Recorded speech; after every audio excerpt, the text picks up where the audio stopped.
Alright,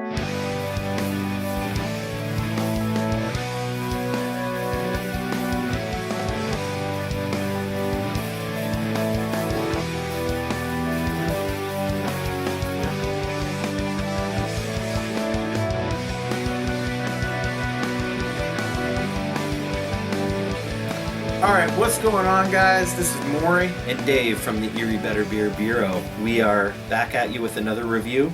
Today we got a rarity. This is Allagash Brewing Company. This is their Coolship Cerise, and this is the Cerise. This is their ale aged in oak barrels with cherries. This thing runs in at 8.1%, alcohol, and it was bottled in January of 2012. So we're running about a year and a half old on this one. Little over. And frankly, when I popped this bottle, I mean, it had some pressure to it. I mean, it was like a champagne bottle. Didn't fizz over at all. Didn't fizz over at all, but nice pop of carbonation. Woo! Oh my God. That is unbelievable. Holy cow.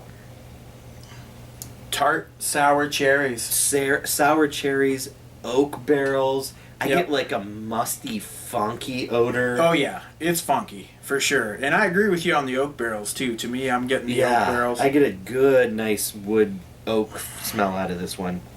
Behind the kind of sour tart cherry smell, I'm getting a little bit of just like almost like a sweet cherry almost. Yeah. There's a sweetness in the aroma along with the tartness and the funk. Absolutely, it has some depth. Cheers. Cheers. In fact, you would appreciate it. Oh, he would have loved it. Oh, wow. Talk about pucker. Wow. My mouth just started flooding out of my saliva glands. You're not kidding. And, I mean, it sucks your whole face. Yeah. Holy cow. Yeah, if you're not fairly well-versed in the sour beer category, don't even attempt this one. I don't want this to sound too beer snobbish, but if you aren't well versed with sour ales, this beer's over your head. Yeah, it is so deep and so sour. And like any other sour I've ever drank, with each sip it becomes a little less intense, and I'm able to pick out now. That was my third sip. And I was able to pick out the cherry. At first, though, the first sip would just like almost knock you over with the tartness and the funkiness, and like just like we said, making your mouth water. But now I'm settling into it a little bit. It's really, really tart up front. Then towards the middle, I get the cherries. The oak barrel comes out at you. It's super dry on the finish. Real dry. Really, really dry finish. Like puckering dry. Your mouth's watering after each sip. And you know what?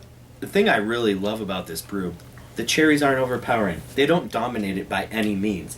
You get a huge blend of barnyard, that dirty horse blanket, some cherry, some oak, some cedar. I really like it. And at first, it was a little bit too much sourness for me. Not in terms of like I couldn't handle it, but I was having trouble picking out flavors. But as we've gone through the review here, I really have started to be able to pick out the oak, pick out that sour cherry flavor, the tannins from the barrel, and the drying, like almost like a dry wine finish on the end. I'm enjoying it. I'm going 4.5. It's an easy 4.75. It is probably one of the best sour ales I've had. Recently we did a review of the Cascade Sang Royale, which I thought that was a phenomenal sour ale. This one is an easy 4.75 for me, and approaching a 5. I mean, it's so good. It's so deep in flavor. You can pick out all the flavors, and it's exactly what it should be, plus way more. I'm loving this one. 4.75 easy for me. Till next time. Cheers.